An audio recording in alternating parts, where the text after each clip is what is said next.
আচ্ছা, তাহলে আজকের আমাদের পড়াশোনার বিষয় হচ্ছে ডেটা ট্রান্সমিশন মোড। এর আগের ক্লাসে পড়াইছিলাম ডেটা ট্রান্সমিশন স্পিড পড়াইছিলাম, তাই না? অথবা ব্যান্ডউইথ, শর্টকাট টার্ম জি বলছিলাম। স্যার। আরেকটা নাম ছিল ডেটা ট্রান্সমিশন স্পিড। তো ওইখানে ছিল জি ডেটা স্যার। প্রবাহের হার। আর ওই সংজ্ঞাটা এখানে ইউজ করতে পারবা, শুধু একটা ওয়ার্ড চেঞ্জ করে দিতে হবে। সেটা হলো ডেটা প্রবাহের দিক যখন বলবা তখন সেটা হবে হচ্ছে মোড। চলো আমরা দেখি এগুলো। তো এইখানে বিভিন্ন টাইপস আছে, পরে দেখাচ্ছি। প্রথমত আমরা যদি সিম্পলি ডেফিনেশনটা দিই, তাহলে সোর্স থেকে ডেস্টিনেশনে যখন তুমি কোনো ডাটা পাঠাবা, এখন ডেটাটা কোন দিক থেকে পাঠাচ্ছি, এই ডেটা প্রবাহের দিকটাকে বলা হয় ডেটা ট্রান্সমিশন মোড। তোমার যদি অত কিছু মনে না থাকে, অ্যাটলিস্ট পরীক্ষায় লিখবা ডেটা প্রবাহের দিককে বলা হয় ডেটা ট্রান্সমিশন মোড। এখন ডেটা তো অবশ্যই সোর্স থেকে তো ডেস্টিনেশনেই যাবে, এটা স্বাভাবিক। এই জন্য অনেক সময় এই ল্যাঙ্গুয়েজ গুলোর জন্য টিচাররা হয়তো মার্ক কাটে না। বেশি কিছু যদি মনে না থাকে সেই ক্ষেত্রে তুমি ডেটা প্রবাহের দিক লিখবা। যেমন আমরা ব্যান্ডউইথের ক্ষেত্রে কি পড়াইছিলাম, যে ডেটা প্রবাহের হারকে বলা হয় ডেটা ট্রান্সমিশন স্পিড অথবা ব্যান্ডউইথ। এখানে তাহলে একটা ওয়ার্ড চেঞ্জ করলাম, যে ডিরেকশন এখানে বলে দিলাম। এটা হচ্ছে ডেটা ট্রান্সমিশন মোড। তো এই দিকের উপর বেস করে ডেটা ট্রান্সমিশন মোড হলো তিন ধরনের। একটা হলো সিমপ্লেক্স, অথবা বাংলা এটার আরেকটা আছে একমুখী প্রবাহ, হাফ ডুপ্লেক্স অর্ধ দ্বিমুখী।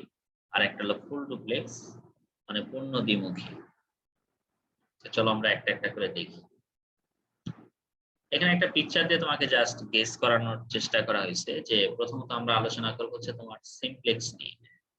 এই ছবিটা আমরা দেখতে পাচ্ছি যে এখানে ডেটা শুধুমাত্র একদিকে ফ্লো হচ্ছে, তাই না? মনে করো এখানে সেন্টারটা হলো টিভি, এখান থেকে কোনো কিছু ব্রডকাস্টিং করা হচ্ছে। আমরা শুধু টিভি বা রেডিও থেকে কি শুধুমাত্র শুনতে পারি। আমরা কি কোনো ডাটা বা সিগন্যাল তোমার প্রেরক স্টেশনে পাঠাতে পারি, টিভি বা রেডিও স্টেশনে? না স্যার। পারি না। তাহলে যদি এই কেসগুলো ঘটে যে শুধুমাত্র একদিকে ডাটা প্রেরণ করা যায়, তার মানে সেন্ডার রিসিভারকে ডাটা পাঠাবে, কিন্তু রিসিভারের সেন্ডারকে পাঠানোর ক্যাপাবিলিটি বা ব্যবস্থা কোনোটাই থাকবে না। যদি এরকম হয় তাহলে সেটাকে আমরা বলবো হচ্ছে সিমপ্লেক্স মোড। বুঝতে পেরেছো? জি স্যার। আচ্ছা, তাহলে একটা উদাহরণ দিলাম যেটা পরীক্ষায় বেশি আসে, রেডিও বা টিভি স্টেশন। আরো কিছু উদাহরণ দেই। যেমন কিবোর্ড থেকে যদি আমরা কম্পিউটারে কোনো ডাটা পাঠাই, মনে করো তুমি কিবোর্ড থেকে টাইপ করতেছো, তুমি ডিসপ্লে বা মনিটরে এই ব্যাপারটা দেখতেছো। আর মনিটর কি কিবোর্ডকে কোনো ডাটা পাঠাতে পারে? জি স্যার। অথবা আমরা কিবোর্ড থেকে কোনো কিছু টাইপ করতেছি, এখান থেকে একটা সিগন্যাল ধরো সিপিইউ তে গেল। সিপিইউ তো কিবোর্ডকে কোনো ডাটা পাঠাবে না। অথবা সিপিইউ থেকে মনিটরের একটা সংযোগ আছে, মনিটরের সাথে থেকে একটা ডাটা প্রসেস হয়ে তোমার মনিটরে গেল। মনিটর তো আর সিপিইউ কে আবার ডাটা পাঠাচ্ছে না। এই যে ব্যাপারগুলো যদি ঘটে তাহলে সেটাকে আমরা বলবো হচ্ছে সিমপ্লেক্স। বোঝা গেছে? জি স্যার। আচ্ছা, খুব সহজ জিনিস। স্যার পিবিএক্স সিস্টেমটা কি স্যার? এই যে এটার একটা উদাহরণ আছে, পিএবিএক্স সিস্টেম, বিএক্স। পিএবিএক্স সিস্টেম, তাই না? জি স্যার। এটা হচ্ছে তোমার এই কমিউনিকেশনটা এখন কম ব্যবহার করা হয়। এখানে তোমার পিকচারটা নাই, এটা আমি তোমাকে পরে একটা পিকচার দিয়ে দেখাবো। তোমার হয়তো এই টার্মটা দেখেছো, কিন্তু এটার পিকচারটা দেখো নাই। এটা আমি তোমাকে আমার স্লাইডে নাই, পরে দেখাবো। আমার টার্মটা বুঝতে পেরেছি, এটা মাহবুবুর রহমান স্যারের বইতে আছে। আমি তোমাকে পিকচারটা পরে দেখাবো, আগে এটা শেষ করে নি, তারপরে। ঠিক আছে? এখন দেখো, এবার আমরা আসলাম হচ্ছে half duplex mode. Half duplex এর মোডের ব্যাপারটা হলো, যেমন বেটার এক্সাম্পল এখানে যেটা দেওয়া আছে, এটা বাদও আমি উদাহরণ দিব, তবে এটা পরীক্ষায় বেশি আসে এই জন্য এটা আগে পড়াইনি।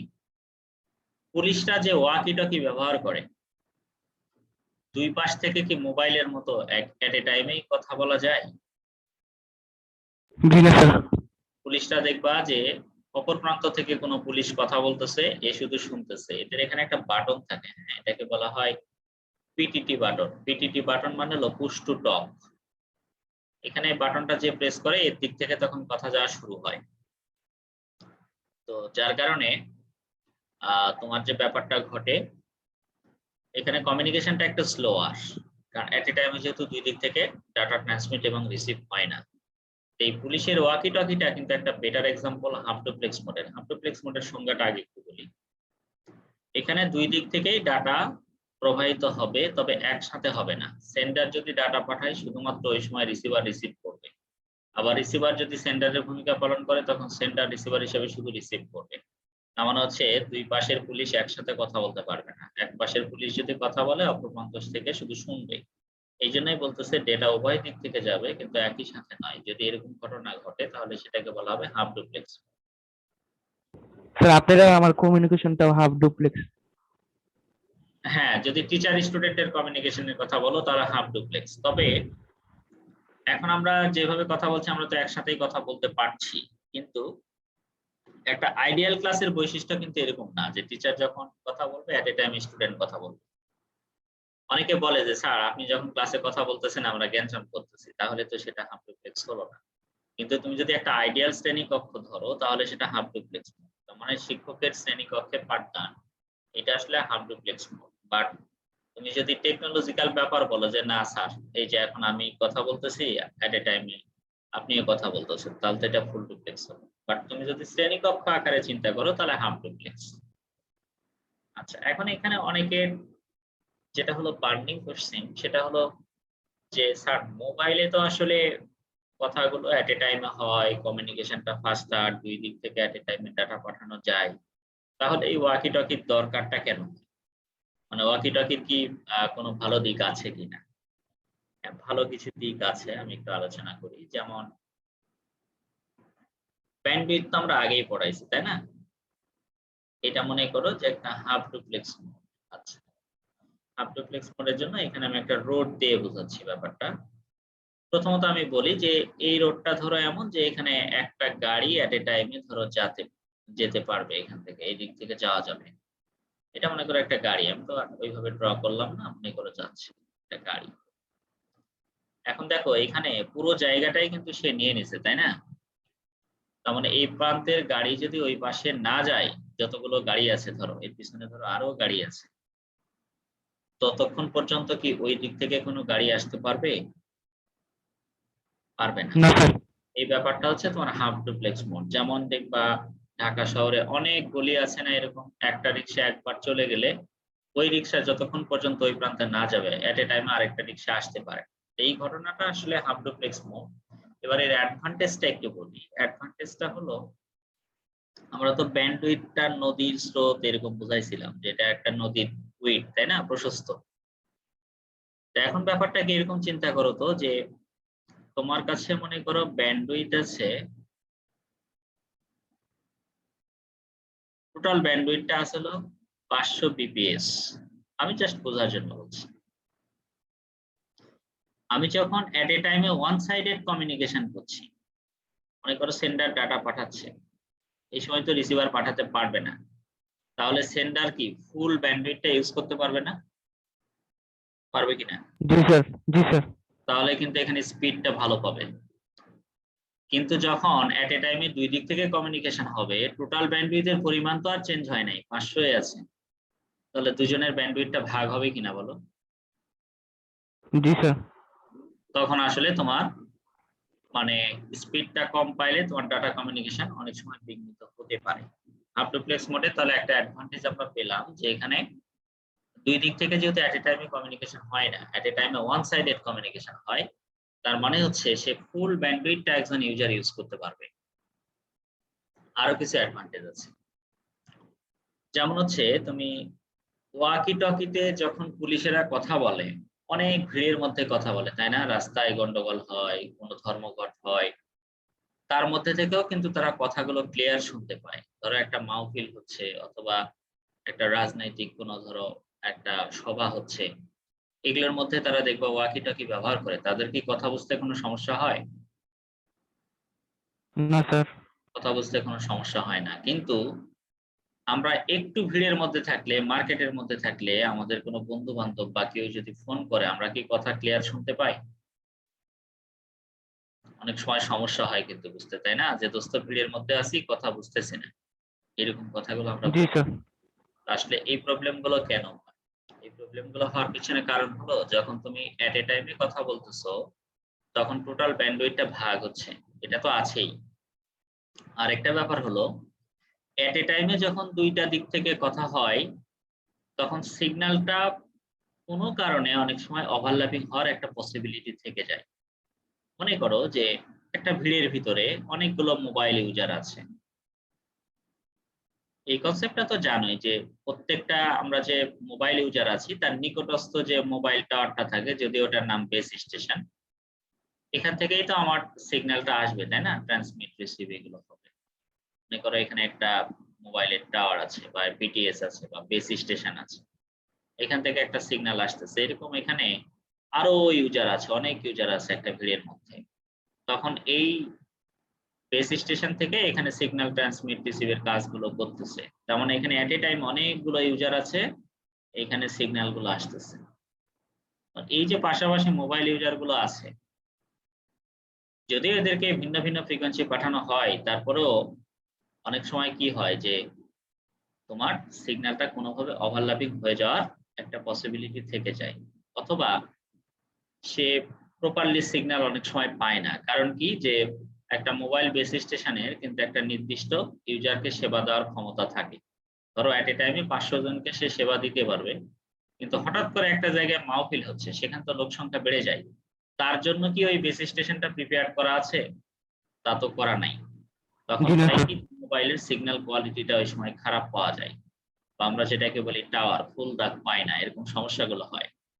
কিন্তু তোমার ওয়াকি টকির ক্ষেত্রে কিন্তু এই ঝামেলাগুলো হয় না। যেহেতু এট এ টাইমে ওয়ান সাইডেড কমিউনিকেশন হয়, তার মানে এখানে সিগন্যাল ওভারল্যাপিং হওয়ার কোনো পসিবিলিটি নেই।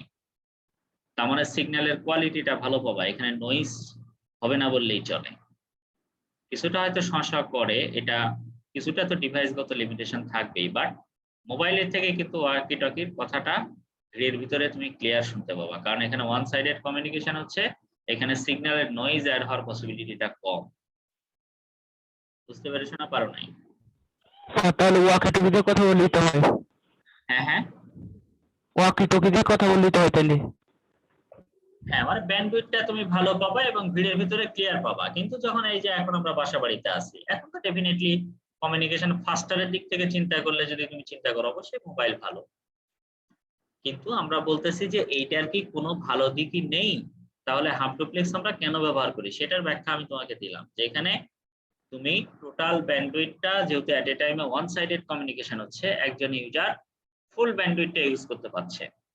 আরেকটা ব্যাপার হলো যে এখানে যেহেতু ওয়ান সাইডেড ট্রান্সমিট হচ্ছে এট এ টাইমে, যদি এমন হতো যে এট এ টাইমে সে ট্রান্সমিট রিসিভ দুটাই করতেছে, তাহলে কি যে সিগন্যাল অনেক সময় ওভারল্যাপিং হওয়ার একটা পসিবিলিটি থাকে, ক্রস টক হওয়ার একটা সম্ভাব্যতা থাকে।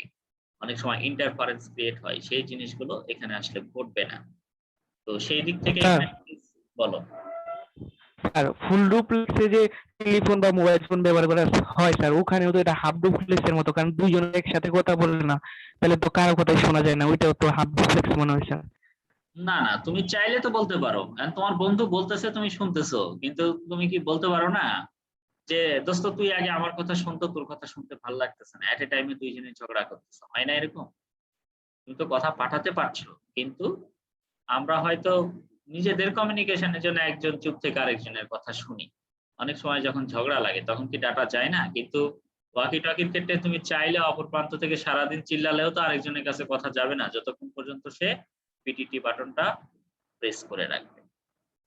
মানে এই প্রান্তের পুলিশ যদি কথা বলে, ধরো মিরপুর ১ থেকে কথা বলতেছে মিরপুর ১০-এ, তাহলে মিরপুর ১-এর পুলিশ যখন কথা বলবে ওই সময় যদি মিরপুর ১০-এর ওই পুলিশটা সারাদিনও কথা বলে, তাহলে ওই পাশ থেকে কিন্তু এই পাশে আসবে না। কারণ সেখানে সেই ক্যাপাবিলিটিটাই নেই। বুঝতে পেরেছো কিনা? জি স্যার। ওই হাফ ডুপ্লেক্সে কোনো কিছুই শোনা যাবে না, কিন্তু ফুল ডুপ্লেক্সে আসবে, শোনা যাবে, কিন্তু নয়েজটা হবে বেশি আর কি, মনে হয় এটা। এট এ টাইমে আসলে যে সিগন্যাল ওভারল্যাপিং হওয়ার একটা সম্ভাব্যতা আছে যদি ইউজার সংখ্যা বেড়ে যায়। জি তারপরে স্যার। তুমি ফুল স্যার ওয়াকি পিটিপিটা পাবা টকির না। রেঞ্জ কতটুকু হইতে পারে স্যার? হ্যাঁ, হ্যাঁ। ওয়াকি টকির রেঞ্জ কতটুকু হইতে পারে? এটার জন্য কি টাওয়ার লাগে না কোনো? এটা তোমার আসলে নেটওয়ার্কিং এর উপর ডিপেন্ড করবে। এদেরও তোমার নির্দিষ্ট একটা বেস স্টেশন থেকে সিগন্যাল আসবে। আসলে আমি যখন তোমাকে মোবাইল কমিউনিকেশন পড়াবো তখন এই ব্যাপারগুলো আরো ক্লিয়ারলি বুঝতে পারবা যে এই কমিউনিকেশন গুলো কিভাবে হয়, কারণ তোমাকে অ্যান্টিনার কিছু ব্যাপার বলতে হবে, এর ভিতরে ডিভাইসগত ব্যাপার কি কি থাকে, তারপরে একটা সেল থেকে আরেকটা সেলে সিগন্যাল গুলো পাস হয় কিভাবে, এই ব্যাপারগুলো যখন পড়াবো তোমার এই টপিকস গুলোর অ্যান্সার ভালোভাবে পাবা যে একটা টাওয়ার থেকে আরেকটা টাওয়ার কমিউনিকেশন কিভাবে হয়, অথবা দেখা গেল কোনো একটা কোম্পানির নেটওয়ার্কের টাওয়ার বসানো নাই, তারা কিভাবে কমিউনিকেশন করে। যেমন চাইলে কিন্তু যে কোনো একটা ওকে স্যার। কোম্পানি আরেকজনের টাওয়ার কিন্তু শেয়ার করতে পারে, এর জন্য একটা রেভিনিউ দিতে হয়। যেমন তুমি চিন্তা করো, একটা সিম্পল তোমাকে জাস্ট একটু ক্লু দিয়ে রাখি, তুমি ইন্ডিয়াতে যেও কিন্তু তোমার গ্রামীণ ফোন সিমটা চালাতে পারো, এটা তো জানো। যে কোনো দেশে যেয়ে তুমি তোমার সিমটা ইউজ করতে পারো, ওদের কাছ থেকে একটা সার্ভিস চালু করে নিতে হয়, তাহলে তোমার দেশের যে সিম নাম্বার আছে এইটা ব্যবহার করেই তুমি কথা বলতে পারবে। এখন বলো, ধরো তুমি গ্রামীণ ফোন ইউজার, তুমি ইন্ডিয়ায় যে যখন কথা বলবো ওখানে কি গ্রামীণ ফোনের কোনো টাওয়ার আছে? ওখানে তো গ্রামীণ ফোনের কোনো টাওয়ার বসানো নেই, তাহলে কথা হয় জি না কিভাবে? স্যার। তাহলে ইন্ডিয়ার যে কোম্পানি আছে ওই কোম্পানির সাথে বাংলাদেশের কোম্পানির একটা চুক্তি থাকে। স্যার ওইটা মনে হয় আমার জানা মতো যে ইন্টার রোমিং সিস্টেম আছে না, ওইটা হ্যাঁ, হ্যাঁ, হ্যাঁ। অনুমোদন তাহলে নেওয়া রোমিং লাগে। অ্যাডভান্টেজটা পাই। তাহলে এখন খেয়াল করে দেখো যে সব কমিউনিকেশনের জন্যই যে আমার আলাদা একটা বেস স্টেশন, আলাদা একটা টাওয়ার থাকতে হবে ব্যাপারটা এমন না। আমার যদি ইউজার সংখ্যা কম হয়, দেখা গেল এয়ারটেলের ইউজার সংখ্যা কম, তখন হয়তো বললো যে রবির টাওয়ারটা সে ইউজ করতে চায়, এর বিনিময়ে যতগুলো ইউজার কথা বলবে তার একটা নির্দিষ্ট রেভিনিউ তাকে শেয়ার করতে হবে। বুঝতে পেরেছো? সেলটাকে শেয়ার করতে হবে, টাওয়ারটাকে শেয়ার করতে হবে। তো এই ব্যাপারগুলো আমি আলোচনা করব মোবাইল কমিউনিকেশনে। এখন তোমাকে আমি জাস্ট এটা আরেকটু আচ্ছা স্যার। উদাহরণ দিয়ে ছেড়ে দেই যে হাফ ডুপ্লেক্স এর ভালো দিকটা প্র্যাকটিক্যাল এক্সাম্পল দেই। যেমন দেখো, এই রাস্তাটা যদি কোনো ইউজার বা কেউ একজন মানুষ মনে করো গাড়ি নিয়ে যাওয়ার সময় যদি ফুল রাস্তাটা ব্যবহার করতে পারে, এই ফুল রাস্তাটা এখান থেকে এখানে এই উইডটা ধরো এই পুরোটাই, সে গাড়ি নিয়ে শুধু একাই এই দিক থেকে যাচ্ছে, ধরো বাম থেকে ডান দিকে যাচ্ছে গাড়ি নিয়ে এই পুরো রাস্তাটা ব্যবহার করে, একদিক থেকে যখন যাবে তখন কিন্তু তার অ্যাক্সিডেন্ট হওয়ার পসিবিলিটি থাকবে না। কিন্তু যদি ব্যাপারটা এমন হয় সে এদিক দিয়ে গাড়ি নিয়ে যাচ্ছে, এখানে মাঝখানে জাস্ট একটা দাগ কাটা আছে, যেমন সাদা রেখাঙ্কিত করা থাকে না আমাদের রোড গুলোতে, আবার মনে করো এই দিক থেকেও একটা গাড়ি আসতেছে, আবার এই দিক থেকেও যাচ্ছে। আচ্ছা তুমি বলো তো যে একই রাস্তা যখন দুই ভাগ হয়ে গেল, তখন আসলে এখানে জাস্ট একটা দাগ দেওয়া আছে মনে করো, তখন এই দুইটা গাড়ির কি ধাক্কা লাগার সম্ভাবনা আছে না? জি স্যার। জি স্যার। তো যার কারণে কি হয় যে আমরা যখন ফুল ডুপ্লেক্স মোড ব্যবহার করব তখন আসলে কিছুটা ওভারল্যাপিং হওয়ার সম্ভাবনা থাকে। এখন তুমি বলতে পারো যে স্যার, রাস্তার মধ্যে যদি ডিভাইডার দেওয়া থাকে তাহলে তো এই পাশের গাড়ি ওই পাশের গাড়িকে ধাক্কা দিবে না। ফুল ডুপ্লেক্স মোডেও এই কাজটাই করা থাকে যেন ওভারল্যাপিং না হয়, কিন্তু তারপরেও কমিউনিকেশনের ব্যাপার তো, ফ্রি স্পেসে তো অনেকগুলো ওয়েভ ঘুরে বেড়াচ্ছে, একটা তো আরেকটার সাথে সিগন্যাল জ্যামিং তৈরি করতেই পারে, সিগন্যাল কনগেশন হয়, ক্রসটক হয়, ইন্টারফারেন্স হয়, এগুলো হওয়ার একটা পসিবিলিটি থাকে। যেমন তুমি এভাবে চিন্তা করো যে ডিভাইডার একটা চিকন করে দেওয়া আছে, এই সাইডে স্পিডে গাড়ি যাওয়ার সময় উল্টে ওই পাশে চলে যায়, এরকম হয় না? জি তাহলে স্যার। মনে করো খুব প্রায়শই হয়। জ্যাম, একটা জি গাড়ি স্যার। আরেকটাকে ধাক্কা দিয়েছে, তখন সে ডিভাইডার ভেদ করে ওই পাশে চলে গেছে, এবার ওই পাশ থেকে গাড়ি আসতেছিল তার সাথেও তো ধাক্কা লাগে। তো ফ্রি স্পেসে তো অনেকগুলো এরকম ওয়েব ঘুরে বেড়াচ্ছে, কেউ মোবাইল কমিউনিকেশন করতেছে, কেউ মাইক্রোওয়েভ ব্যবহার করে মাইক্রোওয়েভে রান্না করতেছে, আবার মনে করো স্যাটেলাইট কমিউনিকেশন করতেছে। আমরা হয়তো চোখে দেখতেছি না তার একটা নির্দিষ্ট রেঞ্জের জন্য, কারণ ওটা মানুষের ভিজিবল ফ্রিকোয়েন্সির ভিতর থাকে না, তাই দেখতে পায় না, বাট অসংখ্য সিগন্যাল তো ঘুরে বেড়াচ্ছে। এই যে আমি তোমাকে পড়াচ্ছি আমার মোবাইলে তো একটা সিগন্যাল আসতেছে, কিন্তু আমি তো দেখতে পাচ্ছি না, বাট এই যে আমি তোমাকে পড়াচ্ছি এখানে একটা সিগন্যাল আসতেছে, কেউ একজন মোবাইল কমিউনিকেশন করতেছে এখানে একটা সিগন্যাল আসতেছে। তো এই সিগন্যাল গুলো কি হয় যে তোমার অবশ্যই ইন্টারফারেন্স হওয়ার একটা প্রবাবিলিটি থেকে যায়। তো হাফ ডুপ্লেক্স মোডে যেটা হয় কি, যেহেতু এট এ টাইমে, যেমন এই যে উদাহরণটা দিলাম যে এই পুরো রাস্তাটা একটা গাড়ি ধরো এদিক থেকে যাচ্ছে, এদিক থেকে কোনো গাড়ি আসতেছে না, তাহলে তো অ্যাক্সিডেন্ট হওয়ার প্রবাবিলিটি জিরোর কাছাকাছি, কারণ এদিক থেকে তো কোনো গাড়ি আসতেছে না। সে যদি মদ খেয়ে গাড়ি না চালায় তাহলে তো ধাক্কা লাগার সম্ভাবনা নাই। তো হাফ ডুপ্লেক্স মোডে তাহলে এখান থেকে আমরা একটা যেটা অ্যাডভান্টেজ পাই যে যেহেতু এট এ টাইমে ওয়ান সাইডেড কমিউনিকেশন হয়, ফুল ব্যান্ডটা ইউজ করতে পারে এবং সিগন্যাল ওভারল্যাপিং হওয়ার পসিবিলিটিটা এখানে থাকে না, এবং সিগন্যালের সাথে আদার্স কোনো নয়েজ অ্যাড হওয়ার পসিবিলিটি কম। নয়েজ মানে আনওয়ান্টেড কোনো সিগন্যাল, যে সিগন্যালটা আমার কমিউনিকেশনের জন্য না, বাট অন্য জায়গা থেকে সিগন্যালটা উড়ে এসে জুড়ে বসছে, এরকম টার্মটাকে আমরা বলতে পারি তোমার নয়েজ। কমিউনিকেশনের ভাষায় বলা হয় নয়েজ। এই নয়েজটা তোমার অ্যাড হওয়ার পসিবিলিটিটা এখানে কম। যেহেতু তোমার কমিউনিকেশনের ব্যাপার, এখানে 100% বলা যাবেই না যে কিছুই নয়েজ অ্যাড হবে না, এটা বলা যাবে না। তাহলে বোঝা গেছে হাফ ডুপ্লেক্স মোডের ব্যাপারটা? জি স্যার, ক্লিয়ার। আচ্ছা, এখন তাহলে আরো কিছু এক্সাম্পল দেই। কিছু এক্সাম্পল এখন দিব না, কারণ আমরা এখন ওয়াইফাই ওএমএক্সটা পড়াইনি। তো অন্য উদাহরণটা দেই, যেমন আমরা ওয়েব ব্রাউজ করি, এটা কিন্তু একটা হাফ ডুপ্লেক্স মোডের উদাহরণ। এখন আমাদের কাছে মনে হয় যে স্যার আমি তো সার্ভারে একটা রিকোয়েস্ট পাঠালাম, সাথে সাথে তো আমার কাছে ডাটা চলে আসলো। আসলে কিন্তু এটা এতটাই ফাস্টার হয় আমরা বুঝতে পারি না, বাট এটা কিন্তু একসাথে আসে না। তুমি একটা রিকোয়েস্ট পাঠালে ওই সার্ভার দেখে সার্চ করে তুমি যে কিওয়ার্ডটা লিখে সার্চ করেছো, আসলে ওই ডাটাটা ওই সার্ভারে আছে কিনা। তারপর যখন ম্যাচ করে দেখে হ্যাঁ তার ডাটাবেজে এই ডাটাটা আছে, এবার তোমার রিকোয়েস্ট অনুসারে তোমার কম্পিউটারে একটা আইপি অ্যাড্রেস আছে, সেইটা অনুসারে কিন্তু তোমার ব্রাউজারে কিন্তু ওই ডাটাটা পাঠায়। তার মানে তুমি পাঠালে সাথে সাথে পাঠায় না, সে আগে তোমার কিওয়ার্ডটাকে প্রসেস করে দেখে তার কাছে ওই ডাটাটা আছে কিনা, তারপর কিন্তু তোমাকে পাঠায়। তার মানে এখানে কি সার্ভার টু ক্লায়েন্টের মানে ওয়েব ব্রাউজ করার সময় এট এ টাইমে কমিউনিকেশন হচ্ছে? জি না স্যার। তাহলে এই ওয়েব ব্রাউজিংটাও কিন্তু একটা হাফ ডুপ্লেক্স মোডের উদাহরণ। এবার স্যার, ওই বুঝতে ইন্টারনেট ব্রাউজিং বা ওয়েব ব্রাউজিং মানে এই ব্রাউজিং শব্দটা কেন আসছে স্যার, মানে এটা কি বোঝাচ্ছে? ব্রাউজিং কথাটা আসছে আসলে যেমন ওয়েব ব্রাউজ আর ওয়েব ব্রাউজিং। তোমার হচ্ছে ওয়েব ব্রাউজ করা, ব্রাউজিং বলতে যে তুমি মনে করো একটা ওয়েব পেজে আছো, একটা ওয়েব পেজে দেখবা অনেকগুলো লিঙ্কিং করা থাকে, তাই না? অনেক সময় লেখা থাকে ক্লিক হেয়ার। যেমন তুমি মনে করো ফেসবুকে আছো, হঠাৎ করে মনে হলো তোমার পাসওয়ার্ডটা তুমি চেঞ্জ করতে চাও, তখন ওখানে তুমি বিভিন্ন অপশন গুলোতে ক্লিক করে অ্যাকাউন্ট সেটিংসে যে পাসওয়ার্ড গুলো চেঞ্জ করতেছো, নিউ পাসওয়ার্ড দিচ্ছ, অথবা হোমতে ক্লিক করে একটা পেজে যাচ্ছ, অথবা তোমার ফেসবুকের সাথে একটা পেজের লিঙ্ক আছে সেখানে যাচ্ছ। এই যে একটা পেজ থেকে আরেকটা পেজে আমরা ঘুরে বেড়াচ্ছি, যেমন আমরা বাস্তবিক জগতে কি করি, ধরো আমি আমার বাসা থেকে নিচে নামলাম, এখানে যে রোড গুলো আছে আমি ঘুরে বেড়াচ্ছি। ওয়েবের ক্ষেত্রে ব্যাপারটা এরকমই, যে তুমি একটা পেজ থেকে যখন আরেকটা পেজে ঘুরে বেড়াও তখন ওই জিনিসটাকে বলা হয় ওয়েব ব্রাউজ করা বা ব্রাউজিং। বুঝতে পেরেছো? জি স্যার। মানে এক ওয়েব পেজ থেকে আরেক ওয়েব পেজে গমন করাটাকে ওয়েব ব্রাউজিং বলে। এটা আমরা চ্যাপ্টার 4 এ পড়বো, যে এই ব্যাপারগুলো কিভাবে ঘটে সেটা আমরা পরে দেখবো। বাট তাহলে আমি যেটা বললাম যে ওয়েব ব্রাউজিং এর যে বিষয়টা, কমিউনিকেশনটা খুব ফাস্টার হয়, যার কারণে আমরা অতটা ফিল করি না। বাট বাস্তবতাটা হলো যে এখানে সার্ভার টু ক্লায়েন্টের কমিউনিকেশন কিন্তু তোমার হাফ ডুপ্লেক্স মোডে হয়। এছাড়াও আমরা যে ফেসবুকে মেসেঞ্জারে চ্যাটিং করি, এটাও কিন্তু হাফ ডুপ্লেক্স মোডে হয়। এখন তুমি বলতে পারো স্যার আপনি আর আমি তো এট এ টাইমই চ্যাটিং করতেছি, সময়ের একটু হলেও ডিপার্ট থাকে। এক্স্যাক্টলি যদি এট এ টাইমে আমি তুমি সেন্ড করি মেসেজ, তাহলে কারোটা একটু আগে যাবে, কারোটা একটু পরে যাবে। এক্স্যাক্ট টাইম জি স্যার, ন্যানো মাইক্রো হইলেও হবে স্যার। ন্যানো মাইক্রো হলেও হবে। তো যার কারণে এই যে আমরা মেসেঞ্জারে চ্যাটিং করি, এটাও কিন্তু হাফ ডুপ্লেক্স মোডের উদাহরণ। এই যে কয়েকটা উদাহরণ বললাম, এরকম যদি ক্রিয়েটিভ সিনারিও পরীক্ষায় আসে, তাহলে তোমাকে একটু ঠান্ডা মাথায় চিন্তা করতে হবে যে সিনারিওটা কি বলছে আসলে। আমরা পরবর্তীতে আরো কিছু হাফ ডুপ্লেক্স মোড উদাহরণ পড়বো, যেমন ওয়াইফাই, ওয়াইম্যাক্স, তারপরে তোমার হাফ সুইচ। তো যেহেতু ওই টপিক গুলো আলাদাভাবে আছে, যার কারণে এখানে আর আমি নিয়ে আসলাম না। এখানে আপাতত ওয়াকি টকি, ওয়েব ব্রাউজিং, এই ব্যাপারগুলো বলে এখান পর্যন্ত রেখে দিলাম। আচ্ছা,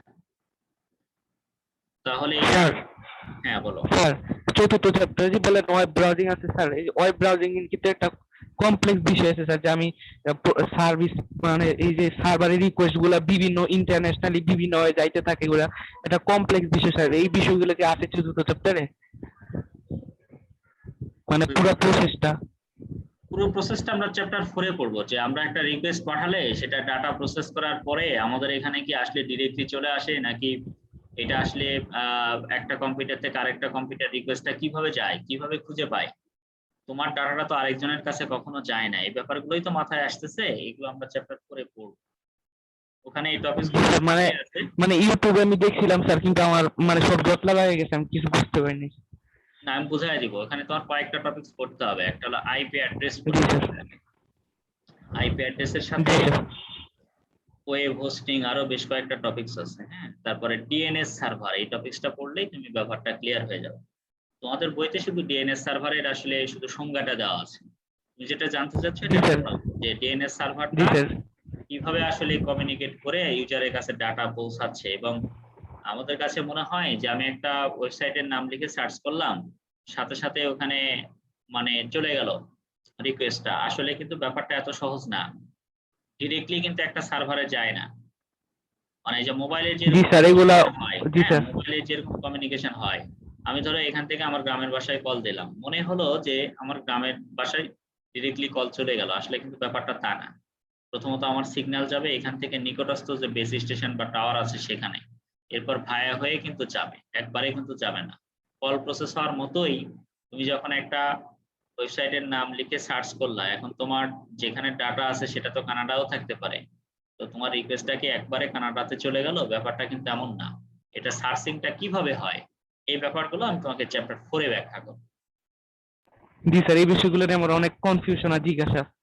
না, এখানে ২ টা টপিকস তোমার জানলেই বুঝে যাবে। একটা হলো আইপি অ্যাড্রেস আর একটা হলো ডিএনএস সার্ভার। এই ব্যাপারগুলো জানলেই, ওকে স্যার, আচ্ছা, আচ্ছা স্যার, এবং ওটার ভিতরে অনেক বোঝার জিনিস আছে। যেমন ডোমেইন তো আবার অনেক হয়, তাই না? .com হয়, .org হয়। তো এগুলো আসলে কিভাবে থাকে? আর কিছু জিনিস তোমার এই লেভেলে বোঝানো সম্ভব হবে না। যেমন আমরা যখন মাস্টার্সে পড়েছি সেটা হলো একটা সার্ভারে কিন্তু তোমার একটা জায়গাতে একটা সেগমেন্টে এট এ টাইমে কিন্তু তোমার অডিও ভিডিও সব ডাটা থাকে না। সবগুলো ডাটা কিন্তু ভিন্ন ভিন্ন ভাবে থাকে। এক জায়গায় ইমেজ ডাটা আছে সেখানে ইমেজই আছে। এক জায়গায় মনে করো অডিও আছে সেখানে অডিওই আছে। কিন্তু আমরা যখন রিকোয়েস্ট পাঠাই তখন আমাদের সামনে যে পেজগুলো ডিসপ্লে হয়, আমরা কিন্তু প্রত্যেকটা ডাটা একসাথে পাচ্ছি। কিন্তু আসলে কি হয়? এই ডাটাগুলো ভিন্ন ভিন্ন জায়গায় কিন্তু সার্ভারে থাকে। অ্যাকুমুলেট হয়ে চলে আসে। এই ব্যাপারগুলো তোমাদের ইন্টার লেভেলে থাকার কথাও না। এগুলো আমরা মাস্টার্সে পড়েছি। আমি জাস্ট তোমাকে একটা নলেজে দিয়ে রাখলাম যে এই ব্যাপারগুলো কিন্তু এরকম হয়। এক জায়গায় কিন্তু ডাটাগুলো থাকে না। একটা সার্ভারে থাকতে পারে, কিন্তু একটা জায়গায় যেখানে অডিও আছে এর ভিতরে কিন্তু ইমেজ ডাটা নাই। ভিন্ন ভিন্ন ভাবে থাকে। কিন্তু এদের এমনভাবে লিঙ্ক করা থাকে এবং এখানে এমনভাবে অ্যালগরিদম গুলো ব্যবহার করা থাকে, তখন সবগুলো ডাটা সেগমেন্ট গুলো আলাদা আলাদা ছিল সেটা অ্যাকুমুলেট হয়ে কিন্তু ইউজারের সামনে উপস্থাপন হয়, এবং এটা এত কম সময়ে, মানে কি বলবো। আর এই অ্যালগরিদম গুলো ডেভেলপ করার জন্যই কিন্তু গুগলে, তারপরে তোমার ইউটিউবের এই যে আর্টিফিশিয়াল ইন্টেলিজেন্স এগুলো কাজ করার জন্য কিন্তু ইঞ্জিনিয়ার গুলো নিয়োগ দেয় অনেক টাকা বেতনে। মানুষ মনে করে যে গুগলে একটা চাকরি পেয়ে গেল, এমনি এমনি পায় না। এই দক্ষতাগুলো তার থাকতে হয়। একটা অ্যালগরিদম ডিজাইন করার নিজস্ব একটা বিদ্যা বুদ্ধি থাকতে হবে। শুধুমাত্র অনার্স মাস্টার্স এ যা আছে ওইটা তো তোমার বেসিকটা দেওয়া আছে। ওটা দিয়ে তো অলরেডি ডেভেলপ হয়ে গেছে। ওটার জন্য তোমাকে লাখ লাখ টাকা দিবে না। ওইটাকে ব্যবহার করে তুমি নিজে কোনো কাস্টমাইজ কিছু তৈরি করতে পারো কিনা এটার জন্য তোমাকে টাকা। যেমন শিক্ষা প্রতিষ্ঠানের মনে করো একটা ওয়েবসাইট তৈরি হয়ে গেছে। এটা এখন তুমি চাইলে রেডিমেড করে কিনতে পারবা। একটা কলেজের নাম চেঞ্জ করে দিলেই তো একটা ওয়েবসাইট হয়ে গেল। কিন্তু এটা কি তোমার কাছে চাইবে? তোমার কাছে চাইবে অ্যাজ এ ইঞ্জিনিয়ার নতুন একটা জিনিস ডেভেলপ করার জন্য। এই যেমন করোনার সময় হঠাৎ করে অনলাইনে ক্লাসগুলো কেমন ভাবে হবে। এই অ্যাপস গুলো কিন্তু অনেক কোম্পানি কি করেছে? তৈরি করে দিয়েছে। আমরা হয়তো Zoom ইউজ করতেছি ফ্রিলি। কিন্তু অনেক কলেজ আছে যারা নিজেরা টাকা খরচ করে বানায় নিছে। মানে অনেকে চায় যে আমার ডাটাটা অন্য জায়গায় যাবে কেন? এই যে আমি তোমাকে Zoom এ পড়াচ্ছি, যারা এই Zoom সফটওয়্যারটাকে কন্ট্রোল করতেছে তারা চাইলে কিন্তু তোমাকে আমি কি পড়ালাম এই ডাটাটা কি তারা বের করতে পারবে না? ডেফিনিটলি পারবে। তো অনেকে যারা মনে করে যে আমার প্রতিষ্ঠানের ডাটা যাতে অন্য কারো কাছে না যায় বা কথোপকথন যাতে না যায়, সেই ক্ষেত্রে কিন্তু তারা নিজেরাই সফটওয়্যারটা তৈরি করে নিয়েছে। তো যাই হোক, তাহলে আমরা হাফ ডুপ্লেক্স মোড আশা করি বুঝতে পেরেছো। অন্যান্য টপিকসে যে আবার এই হাফ ডুপ্লেক্স এর কথাটা আমি নিয়ে আসবো অন্য টপিকসে, যে এটার সাথে আর এটা অ্যাকুমুলেট করলাম না। এবার আমরা ফুল ডুপ্লেক্স মোডের ব্যাপারটা তো আমরা আগেই বলেছি যে এখানে ডাটা একই সাথে উভয় দিক থেকে ফ্লো হবে। সেন্ডার এবং রিসিভার এট এ টাইমেই কথা বলতে পারবে। তাহলে এখানে সুবিধাটা কি? কমিউনিকেশনটা খুবই ফাস্টার হবে। বাট অসুবিধাটা কি? যে এখানে টোটাল ব্যান্ডউইথটা কিন্তু যখন ২ জন একসাথে কথা বলবে সেটা ভাগ হয়ে যাবে। আরেকটা ব্যাপার হলো এট এ টাইমে যখন সিগন্যাল ট্রান্সমিট এবং রিসিভ হবে তখন এখানে সিগন্যালের ওভারল্যাপিং বা ইন্টারফারেন্স হওয়ার একটা পসিবিলিটি থেকে যাবে। এই পর্যন্ত বুঝতে পেরেছো? জি স্যার, ক্লিয়ার। আচ্ছা, তাহলে এখানে উদাহরণ হিসেবে তো জানো মোবাইল টেলিফোন এগুলো। এগুলো আর বলার কিছু নেই, অলরেডি আমরা ওইটা পড়ানোর সময় এটা কম্পেয়ার করে ফেলছি। আচ্ছা, তাহলে এবার আমরা চলে যাব, এটা আমরা আগে পড়েছিলাম দিকের উপর বেস করে, তাই না? এখন আরেকটা ভাগ আছে প্রাপকের সংখ্যা এবং ডেটা গ্রহণের অধিকারের উপর ভিত্তি করে। আবার ডাটা ট্রান্সমিশন মোড আছে 3 ধরনের, একটা হলো ইউনিকাস্ট, একটা হলো মাল্টিকাস্ট, আর একটা হলো ব্রডকাস্ট। চলো এই ব্যাপারগুলো, প্রাপকের সংখ্যা ডেটা গ্রহণ কেন বলবো সেটা আমি বলছি। এখানে দুইটা পিকচার দেওয়া আছে, যেমন দেখো লেফট পাশে যে পিকচার আছে এখানে তোমার গ্রাহক আর প্রেরক দুইজন সিঙ্গেল ইউজার কমিউনিকেশন করতেছে মোবাইলে। এই পাশে একটা পিকচার দেওয়া আছে যে সেন্ডারের সাথে নেটওয়ার্কে কানেক্টেড আছে 4 জন। মনে করো এখানে এটা হলো রিসিভার 1, এটা হলো রিসিভার 2, এটা হলো রিসিভার 3, এটা হচ্ছে রিসিভার 4। এখন তুমি যদি লক্ষ্য করো তাহলে এখানে দেখো যে তোমার ডাটাগুলো যখন যাচ্ছে তখন কি সব রিসিভারের কাছে যাচ্ছে? নেটওয়ার্কে কানেক্ট জি আছে স্যার। 4 জি জন, স্যার। কিন্তু সবার কাছে কিন্তু ডাটা যাচ্ছে না, ডাটা যাচ্ছে একজনের কাছে। এইখানে তাহলে ব্যাপারটা আমরা যেটা পড়তে চাচ্ছি সেটা হলো ইউনিকাস্ট। ইউনিকাস্টের ক্ষেত্রে এই টার্মটা তুমি মনে রাখলেই হবে, 1 to 1, মানে একজন সেন্ডারের সাথে একজন রিসিভারের যদি কমিউনিকেশন হয় তাহলে সেটাকে আমরা বলবো হচ্ছে ইউনিকাস্ট। যেমন এখানে দুইজন মানুষ কথা বলছে, মানে একজন সেন্ডার একজন রিসিভার, তাই এটাকে ইউনিকাস্ট বলবো। কিন্তু যদি ব্যাপারটা এমন হতো একটা ফ্রেন্ড একজনের সাথে কথা বলা অবস্থায় কনফারেন্সে আরো 2-3 জনকে নিয়ে কথা বলতেছে, তাহলে কিন্তু সেটা ইউনিকাস্ট না। কারণ আমরা বলেছি one sender to one receiver যদি কমিউনিকেশন হয় তবেই সেটা সিমপ্লেক্স হবে, মানে সিমপ্লেক্স বলতেছে সরি ইউনিকাস্ট হবে। তার মানে এখানে ব্যাপারটা হলো নেটওয়ার্কে ইনভলভ অনেকেই থাকতে পারে, কিন্তু আমার সবার সাথে ডাটা কমিউনিকেশন হবে না। এট এ টাইমে একজন সেন্ডারের সাথে একজন রিসিভারেরই কমিউনিকেশন হবে, তখন সেটাকে আমরা বলবো হচ্ছে ইউনিকাস্ট। যেমন আমি তোমাকে একটা প্র্যাকটিক্যাল এক্সাম্পল দিই তাহলে বুঝতে পারবা। তুমি মেসেঞ্জারে কোনো গ্রুপে কমিউনিকেশন করছো না, ধরো তুমি ইন্ডিভিজুয়ালি আমাকে মেসেজ দিয়েছো, আমি আর তুমি কথা বলছি, তাহলে এটা কি ইউনিকাস্ট না? জি স্যার। কিন্তু যদি এমন হতো যে আমি তোমার সাথে আরো 3 জন স্টুডেন্টকে পড়াচ্ছি, আমি এই জুম ক্লাসের লিংকটা দিয়ে দিলাম, এটা কি তুমি একাই পাচ্ছো নাকি গ্রুপে যারা আরো মেম্বার আছে তারাও পাচ্ছে? অন্যরাও হচ্ছে না। অন্যরাও পাচ্ছে, তখন সেটাকে আর ইউনিকাস্ট বলবো না, কারণ সেখানে তো one sender to one receiver communication হলো না, তখন আমার one to specific group of people হয়ে যাচ্ছে, তখন সেটাকে আমরা বলবো হচ্ছে মাল্টিকাস্ট। সেগুলোতে আমি আসতেছি। তাহলে এটার আরেকটা উদাহরণ আমরা দিতে পারি, মানে আরো বোঝার জন্য, সেটা হলো একটা ক্লাসে অনেকগুলো স্টুডেন্ট আছে। মনে করো যে আমি যদি কোনো রুমের ক্লাস টিচার হই কোনো সেকশনে, সবাই আমার স্টুডেন্ট, কিন্তু আমি দেখা গেল যে শুধুমাত্র ক্লাস ক্যাপ্টেনকে ডেকে আমি দরজার বাইরে এসে আমি আর ক্লাস ক্যাপ্টেন মিলে কথা বলতেছি কোনো একটা সেকশনে, তাহলে এটা কিন্তু তোমার ইউনিকাস্ট হচ্ছে, কারণ আমি সকল স্টুডেন্টদের সামনে কিছু বলিনি, আমি ক্যাপ্টেনের সাথে আলাদাভাবে কথা বলতেছি, শুধু আমি আর ধরো যে ক্লাস ক্যাপ্টেন। সেই ক্ষেত্রে সেটাকে আমরা বলবো হচ্ছে ইউনিকাস্ট। এখানে জি স্যার। ব্যাপারটা এরকমই, যেমন দেখো বলা আছে যে নেটওয়ার্কে শুধু একজন ডাটা পাঠাচ্ছে একজন ডাটা গ্রহণ করতেছে, তাহলে আমি তোমাকে একটা শর্ট টার্ম কি বললাম, 1 to 1, এটা মনে রাখলেই হবে।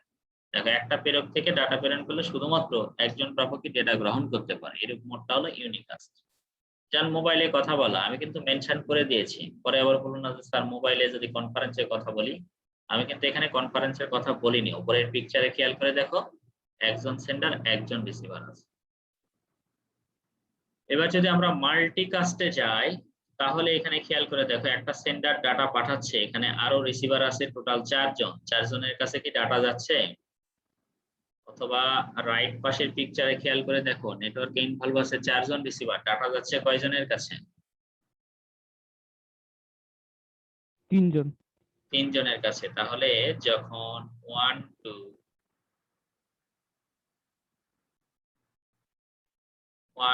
তুমি বলতে পারো স্পেসিফিক বা গ্রুপ, স্পেসিফিক অথবা গ্রুপ বলতে পারো।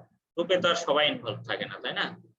তোমার ফেসবুকে হয়তো 4000 ফ্রেন্ড আছে, তো সবাই তো আর আসলে আমি জুম লিংক দিলে পাবে না। ওই ফেসবুকের ভিতরে কানেক্টেড আছে এরকম যারা আমার স্টুডেন্ট আমার কাছে আলাদা পড়ে, আমি তাদেরকে নিয়ে গ্রুপ করেছি, এটা তো অন্য কেউ পাবে না। তাহলে এখানে 1 টু স্পেসিফিক যখন হবে, স্পেসিফিক বলতে এখানে আমি মিন করেছি স্পেসিফিক গ্রুপ অফ পিপল অথবা গ্রুপ অফ স্টুডেন্ট এরকম। যেমন এইখানে তোমার দেখাচ্ছে যে 4 জন রিসিভার আছে কিন্তু 3 জন পাচ্ছে। আমার মনে করো আমার ফেসবুকে ফ্রেন্ড আছে 50 জন, আমি 30 জনকে নিয়ে একটা গ্রুপ করেছি, তার মানে আমি যদি এই গ্রুপে কোনো মেসেজ দেই তাহলে তো 30 জন পাবে, সবাই তো পাবে না। তো যখন আমি আসলে মেনশন করে দিব যে এরা এরা পাবে, যখন নাম্বারটা হবে অবশ্যই একের অধিক, একজন হইলে তো সেটা ইউনিকাস্ট হয়ে যাবে, তাই না? অবশ্যই একের অধিক হবে। স্পেসিফিক গ্রুপ মানে কি, গ্রুপ কি আসলে একজনে হয়? জি না স্যার। তো সেই ক্ষেত্রে মনে করো যে গ্রুপ অফ স্টুডেন্ট আমার এই জুমের লিংকটা পেলো, তাহলে সেই ব্যাপারটাকে আমরা বলবো হচ্ছে মাল্টিকাস্ট। এখন এই ব্যাপারগুলো কিছু কিছু জায়গায় তোমার টেস্ট পেপারে বা অনেক জায়গায় তুমি কনফিউজড হতে পারো, কারণ এটা দোষ যারা প্রশ্ন করে তাদেরও কিছু দোষ আছে। কারণটা কি, যে তারা কিছু উদাহরণ দিয়েছে, দেখো যে ইমেইল কমিউনিকেশন এটা কোনটার মধ্যে পড়বে, ইউনিকাস্ট হবে নাকি মাল্টিকাস্ট হবে? এখন তুমি একটা জিনিস খেয়াল করো, ইমেইলেও কিন্তু গ্রুপ আকারে পাঠানো যায়, তাই না? একটা ক্লিক দিব, আগে গ্রুপ ক্রিয়েট করে রাখছি, সব স্টুডেন্টের কাছে আমার সেম মেইল চলে যাবে। জি স্যার, জি স্যার। ওটা ইমেইল, জি স্যার। তাহলে আমার মেনশন করে দেওয়া উচিত প্রশ্নে যে আসলে এটা কি গ্রুপ মেইল নাকি ইন্ডিভিজুয়াল মেইল। তাছাড়া প্রশ্নটা করা ঠিক না, কিন্তু অনেক জায়গাতেই দেখবো যে অনেক রাইটার এক এক ভাবে অ্যান্সার করেছে। এর পিছনে কারণ কি, কেউ বলেছে যে এটা ইউনিকাস্ট, কেউ বলেছে মাল্টিকাস্ট। আসলে দুইজন রাইটারই সঠিক লিখেছে, বাট যে প্রশ্নটা করেছে সেই কাজটা ঠিক করে না। কারণ এই ব্যাপারগুলো তো তোমার জি স্যার। মেনশন করে দিতে হবে প্রশ্নে, তাই না? কারণ আমি জি স্যার। ইমেইলের কথা বলছি, কিন্তু এটা গ্রুপ মেইল নাকি স্যার, কি জি এটা স্যার। তো বলছি না। প্রশ্নে বলে দেওয়া উচিত ছিল যে তারা গ্রুপে কথা বলছে বা ব্যক্তিগতভাবে। হ্যাঁ, তবে প্রশ্নটা যদি তোমার বহুপদী হয় তাহলে মেনশন করার দরকার নাই, কারণ তখন তোমার সেন্সটা কাজে লাগাতে হবে যে এটা ইউনিকাস্টও হতে পারে মাল্টিকাস্টও হতে পারে, তখন সেটা সেভাবে অ্যান্সার করা যাবে যদি বহুপদী হয়। কিন্তু জ্ঞানমূলক দিলে সেখানে আসলে একাধিক অ্যান্সার রাখাটা ঠিক না। তাহলে এটা যে প্রাপকের সংখ্যা এবং ডেটা গ্রহণের অধিকারের উপর ভিত্তি করে তিনটা ভাগ করেছে, এই কথাটা কেন বলছে বুঝতে পেরেছো?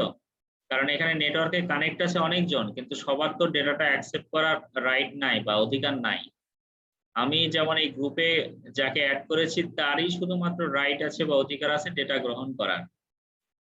যেমন আরেকটা উদাহরণ কি বললাম, যে মোবাইলে আমরা কনফারেন্স করে কথা বলি, আমি হয়তো একজনকে কল দিলাম, দেশে আরো কিছু ফ্রেন্ডকে অ্যাড করে আমরা কথা বলতেছি, তাহলে সেটাও কিন্তু তোমার মাল্টিকাস্টের মধ্যে পড়ে। যেমন অডিও কনফারেন্সিং, ভিডিও কনফারেন্সিং যখন আমরা অ্যাড করে করে কথা বলি, এগুলো তো গ্রুপ অফ পিপল, সবাই তো আর আসলে ওখানে ইনভলভ হবে না। তো সেই ক্ষেত্রে সেটাকে আমরা বলবো হচ্ছে মাল্টিকাস্ট। এখানে লেখা আছে, এই যেমন এই এক্সাম্পলটাও দেয় মোবাইলের মেসেজ, আমার এখানে দেওয়াটা কারেক্ট কেন, কারণ আমি উপরে একটা পিকচার দিয়ে রাখছি, এখানে আমি মিন করতেছি যে কোনো একটা মেসেজ আমি পাঠাচ্ছি আমার ধরো মোবাইল থেকে অন্যান্য ডিভাইসে মনে করো যাচ্ছে।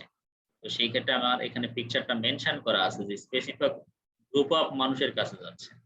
কিন্তু আমি যদি শুধু মোবাইলের মেসেজ পাঠানোর কথা বলি, কোনো পিকচার বা কোনো কিছু মেনশন করা নাই, তাহলে কিন্তু অ্যান্সারটা দুটাই হতে পারে। যেমন তুমি ঈদ মোবারক মেসেজ তুমি যদি একটা ইন্ডিভিজুয়াল ফ্রেন্ডকে পাঠাও তাহলে তো সেটা ইউনিকাস্ট, কিন্তু তুমি সেম মেসেজটা সিলেক্ট করে যদি 50 জন ফ্রেন্ডকে পাঠাও ঈদের দিন সকালে উঠে, তাহলে কি সেটা ইউনিকাস্ট হবে? জি না স্যার, সেটা তখন মাল্টিকাস্ট হবে। মাল্টিকাস্ট হবে। তাহলে আশা করি কনসেপ্ট গুলো বুঝেছো।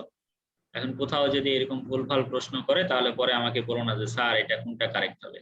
আর তোমাকে নলেজ দেওয়া আছে, তুমি নিজেই বুঝতে পারবা যে আসলে এটা এইরকম কনসিডার করে উত্তরটা দিয়েছে, আরেকটা টিচার হয়তো এরকম দিয়েছে, বাট প্রশ্নটার মধ্যেই ঝামেলা আছে। মানে এখন সরিষা দিয়ে ভূত ছাড়াবা, সরিষার মধ্যেই যদি ভূত থাকে তাহলে কিভাবে ছাড়াবো, তাই না? ব্যাপারটা এরকম। প্রশ্ন করতেছে এক একজন এক একটা উত্তর দিছে, বাট প্রশ্নটা যে করতেছে প্রশ্নের মধ্যেই তো ভেজাল বেঁধে আছে, অ্যান্সার তো দুইটাই হয়। জি স্যার। আচ্ছা, এবার আমরা চলে আসলাম তোমার, আচ্ছা তাহলে আগেরটার এক্সাম্পল দিয়ে দিই, যেমন কলেজের উদাহরণ দিচ্ছিলাম যে ক্লাস ক্যাপ্টেনের সাথে একজন টিচার কথা বললো, তাহলে সেটা ইউনিক আসছিল। মনে করো যে কলেজে কোনো একটা প্রোগ্রাম হবে, ধরো সাংস্কৃতিক অনুষ্ঠান হবে, সব স্টুডেন্ট কি একটা ক্লাস থেকে ভলেন্টিয়ার হয়? সবাই ভলেন্টিয়ার হলে আবার অনুষ্ঠান কে দেখবে, তাই না? জি স্যার, দেখা দু গেল একজন ওই হয়। প্রোগ্রামটা পরিচালনা করার জন্য বিভিন্ন সেকশন থেকে প্রিন্সিপাল স্যার হয়তো গ্রুপ অফ স্টুডেন্টকে ভাগ করে দিয়েছে যে তোমরা এই প্রোগ্রামটা পরিচালনার সময় সহায়তা করো। তাহলে প্রিন্সিপাল স্যার কিন্তু এখন সবার সাথে কথা বলছে না, ভলেন্টিয়ারদের সাথে কথা বলছে। তাহলে ভলেন্টিয়ারদের সাথে মানে কি, এখানে কয়েকজন ভলেন্টিয়ার আছে। তাহলে এখানে 1 টু স্পেসিফিক হচ্ছে এবং সেটা গ্রুপ হচ্ছে, তাহলে সেইটা হচ্ছে তোমার মাল্টিকাস্ট। আর এখন যেটা দেখতেছো বলো তো এটা কি হচ্ছে? একজন ডাটা পাঠালে নেটওয়ার্কে যতজন ইনভলভ স্যার আছে সবাই পাচ্ছে স্যার। সবাই পেয়ে যাচ্ছে, তাহলে এটাকে আমরা বলবো হচ্ছে ব্রডকাস্ট। তাহলে যখন এটারে বলতে পারি sir one to all. One to all, right, এই তো বুঝতে পেরেছো। তাহলে one to specific, one to one, আমি যেটা বলতে চাচ্ছিলাম সেটাই বলে ফেলেছো যে ওয়ান টু তাহলে অল। এই শর্ট টার্ম মনে রাখলে তুমি তোমার নিজের মতো সংখ্যাটা লিখতে পারবে। আসলে চ্যাপ্টার 2 থিওরি, কিন্তু এখানেও কিন্তু বোঝার অনেক কিছু আছে। ডে বাই ডে পড়ো তাহলে বুঝতে পারবে। আর আমার ভিডিওতে কিছু দেখেছো, আমি চেষ্টা করেছি যেন স্টুডেন্টদের মাথায় এই বিষয়টা না আসে যে চ্যাপ্টার 2 তে বোঝার কিছু নেই, এটা শুধু রিডিং পড়ার জিনিস। ব্যাপারটা এরকম না। আর তোমাদের এই চ্যাপ্টার 2 তে আমাদের অনার্স মাস্টার্স থেকে 2টা-3টা সিলেবাস এড করা। বাট আমরা হয়তো একটা কোর্স পড়েছি, তোমরা একটা টপিকস পড়েছো। তোমরাও বুঝতে পারবে না। তোমাদের কাছে মনে হবে এটা একটা চ্যাপ্টার। বাট এখানে আমাদের অনার্সের কয়েকটা কোর্স গুলো থেকে কিছু কিছু টপিকস নিয়ে এই চ্যাপ্টারটা বানানো। যেমন আমরা আলাদাই 6 মাসের একটা সেমিস্টারে মোবাইল কমিউনিকেশন পড়েছি। বাট তোমাদের মোবাইল কমিউনিকেশন জাস্ট একটা টপিকস। এইজন্য আমরা চাইলেও ডিটেইলস তোমাদের পড়াতে পারবো না। কারণ ওই লেভেলের আমরা যেটা 4 মাস বা 6 মাসে পড়েছি সেটা তো তোমাকে একটা ক্লাসে বোঝানো সম্ভব না। তবে আমি তোমাকে কিছু কনসেপ্ট বলে দিব, বাকিগুলো হয়তো ডিটেইলস তুমি অনার্সে পাবো। অনেক আবার আছে যে হয়তো ডিটেইলস এর দিকে যায় না, হয়তো সে জানেই না বিষয়টা। এরকমও হতে পারে। দুটা লিমিটেশনের কারণেই অনেকে বিষয়গুলো টাচ করতে চায় না। আমি যেটা তোমাকে পড়াবো, যেটা আমি বলবো যে এই মুহূর্তে আমার মনে নাই, সেটা আমি তোমাকে স্ট্রেটলি বলেই দিব যেটা আমার এই মুহূর্তে মনে নেই। আমি টিচার বলে আমি সবকিছু জানি ব্যাপারটা এমন না। আমি যে একটা এক্সাম্পল তোমাকে দিয়ে বুঝালাম, তুমি হয়তো এর থেকে পরে চিন্তা করতেছো যে স্যার এই ব্যাপারটা হবে কিনা।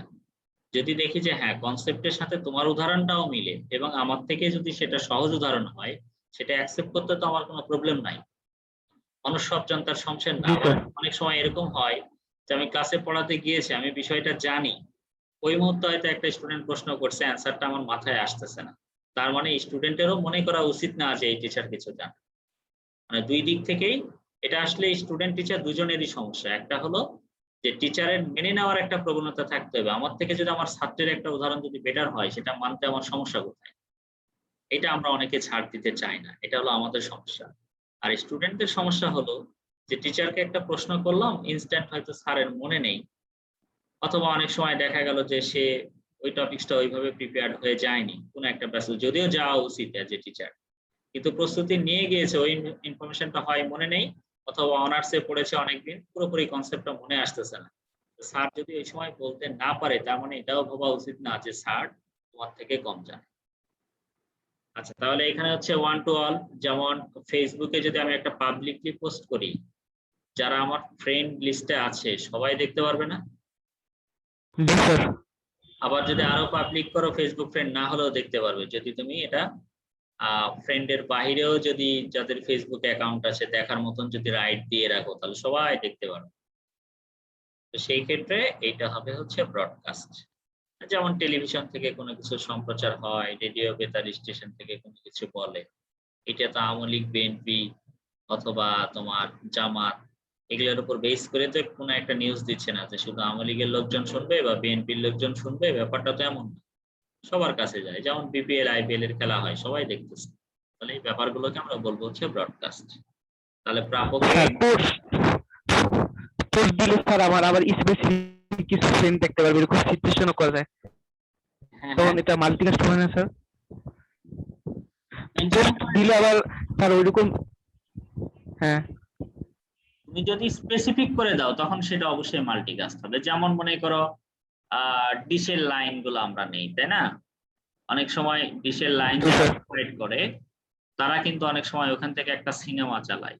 তো তো যাদের বাসায় ওই ডিশ লাইন সার্ভিস প্রোভাইডার সংযোগ দিয়েছে তাদের বাসায় এট এ টাইমে ওই সিনেমাটা দেখতেছে, তো সেটাকে তো তুমি মাল্টিকাস্ট বলতে পারো। কিন্তু ওর কাছ থেকে যারা ডিশের লাইনটা নেয় নাই, সে তো এটা স্পেসিফিক নিজের ওখান থেকে একটা ডিভিডি প্লে করছে, সেটা কি অন্য যাদের কাছ থেকে ডিশের লাইনের সার্ভিস নিয়েছে তারা কি ওই সিনেমা দেখতে পারবে? জি না স্যার। এই হচ্ছে ব্যাপার। যদি সে, এই জন্যই তো বলছে যে আমি রাইট কাকে দিচ্ছি, অধিকারটা কার আছে আমার ডাটা রিসিভ করার। যদি এটার কোনো মেনশন না থাকে সবাই পারবে, তাহলে সেটা ব্রডকাস্ট। যখনই স্পেসিফিকেশনের বিষয়টা আসবে, আমি মেনশন করে দিচ্ছি শুধু এরাই পারবে, মোর দ্যান ওয়ান, তখন সেটাকে আমরা বলবো হচ্ছে মাল্টিকাস্ট। আর যদি সিঙ্গেল হয়, ওয়ান টু ওয়ান ইন্ডিভিজুয়াল, তাহলে সেটা হচ্ছে তোমার ইউনিকাস্ট। ক্লিয়ার? জি স্যার। তাহলে ডেটা ট্রান্সমিশন মোড আজকে এই পর্যন্তই থাক, এটা শেষ। আমরা নেক্সট দিন হচ্ছে ডেটা ট্রান্সমিশন মেথড পড়ব। মেথডটা অনেক বড় টপিক, সেটা আজকে ধরলে শেষ হবে না। Sir sir Mahbubur Rahman sir any কাজটা জিও কাজটা আছে ওই দুটা কি লাগবে স্যার? ওই দুটা কমপ্লেক্স মনে হয় স্যার। কোনটা? স্যার এই যে anycast geocast sir ওইগুলা লাগবো? না না না না, ওইটা আসলে কিছু কিছু রাইটার আলাদাভাবে একটা শ্রেণীবিন্যাস তৈরি করেছে। আসলে এই তিনটা পড়লেই হয়, তুমি ওটাতে দেখবা কনসেপ্ট গুলো প্রায় একই। ওটা নতুন করে দু একটা রাইটার আলাদাভাবে একটা প্রকার তৈরি করেছে, কিন্তু এই তিনটার কনসেপ্ট জানলে ওগুলো দরকার হয় না, তুমি এই তিনটে জানলেই হবে। আর এগুলো থেকে প্রশ্ন আসে, যেমন অনেক সময় পিকচার দিয়ে দেয়, আমি তোকে প্রশ্ন প্যাটার্ন যখন দেখাবো তখন নাই দেখাই। তুমি এই তিনটা ভাগই পড়ো, সমস্যা নাই। অনার্সের বইগুলোতে ম্যাক্সিমাম জায়গায় এই তিনটা নিয়ে আলোচনা করা আছে। কিছু কিছু রাইটার হয়তো কোথাও থেকে বিভাজন করে আরেকটা দিয়েছে। তুমি যেটা বলছো সম্ভবত এটা মুজিবর স্যারের বই আছে, তাই না? না স্যার আমি মাহবুবুর রহমানটা ফলো করি। আচ্ছা ঠিক আছে। মানে মুজিবর রাইটার ছিল, যার কারণে অনেক রাইটার গুলোই কিন্তু তার স্ট্যান্ডার্ডটা ফলো করেছে। কারণ প্রথমত অ্যাকসেপ্টেবল বই তো বাজারে আসছিল মুজিব স্যারের, তো যার কারণে ওই বইটা অনেকেই কপি পেস্ট করে।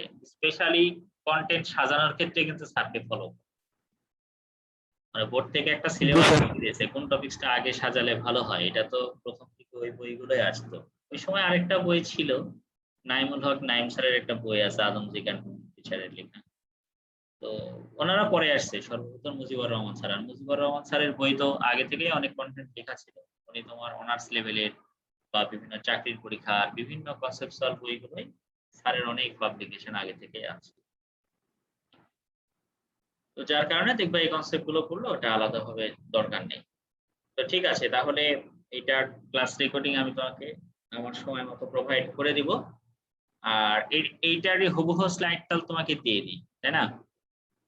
এখনই দিয়ে দিচ্ছি। জি স্যার। স্যার আর আপনার বিকাশ নাম্বারটা দিয়েন স্যার। এই মান্থে 2000 টাকা দিব আর 2 মাসে 3 করে এভাবে দিব স্যার। আচ্ছা ঠিক আছে, সমস্যা নাই, আমি তোমাকে দিয়ে দিব। তোমার যদি কখনো প্রেশার মনে হয় তুমি কম করে দিও, সমস্যা নাই। আমি তোমাকে আসলে সত্যি কথা বলতে আমি টাকার জন্য পড়াচ্ছি না, পড়ালে আমি তোমাকে পড়াতাম। তোমার পিছনে আমার যে সময় ব্যয় হবে, এখন তো আমার মনে করো কলেজের সামনে যদি কোনো বাসায় যেয়ে পড়ায়, আমি মান্থলি 10,000 টাকায় পড়াতে পারবো। আমি আসলে এখন বাইরে ওইভাবে পড়াচ্ছিও না, কারণ আমি চাচ্ছি যে করোনাটার আমার সেকেন্ড ভ্যাকসিন এখনো নেওয়া হয়নি, সেকেন্ড ভ্যাকসিনটা নেই। আর পরিস্থিতিটা আগে একটু দেখি, এই জন্য আমি কোনো কোচিংও ইনভলভ হই নাই। এই জন্য আমি তোমাকে কিন্তু প্রথম থেকেই বলছিলাম যে তুমি তাড়াতাড়ি স্টার্ট করো, পরবর্তীতে আমি বিজি হয়ে গেলে তখন সময় মেলানো কঠিন হবে। তোমার দায়িত্ব যেহেতু নিয়েছে আমি শেষ করে দিব, এখন তো আর আমি কথা তোমাকে দিয়ে ফেলছি, এখন আমি যতই ব্যস্ত থাকি তোমার সিলেবাসটা আমি শেষ করবো ইনশাআল্লাহ, যদি আমি বেঁচে থাকি সুস্থ থাকি। এই দোয়াটা করো, তাহলে আমি শেষ করবো। জি স্যার। কথা দিলে আমি চেষ্টা করি সেটা রক্ষা করার। এখন আমাকে যদি কেউ 20,000 টাকাও দেয়, তোমাকে পড়াবো না এমনটা ঘটবে না যদি আমি সুস্থ থাকি। এইটা নিয়ে তোমার টেনশনের কারণ, যেহেতু তোমাকে পড়াতে চেয়েছি। তোমার যদি প্রবলেম হয়, তোমার যদি মনে হয় যে না স্যার আমার প্রবলেম, সমস্যা নেই, পরেও দিতে পারো, তবে তোমাকে আমি দিয়ে দিচ্ছি বিকাশ নাম্বার। ঠিক আছে, ভালো থাকেন, আল্লাহ হাফেজ। জি স্যার। আসসালামু আলাইকুম।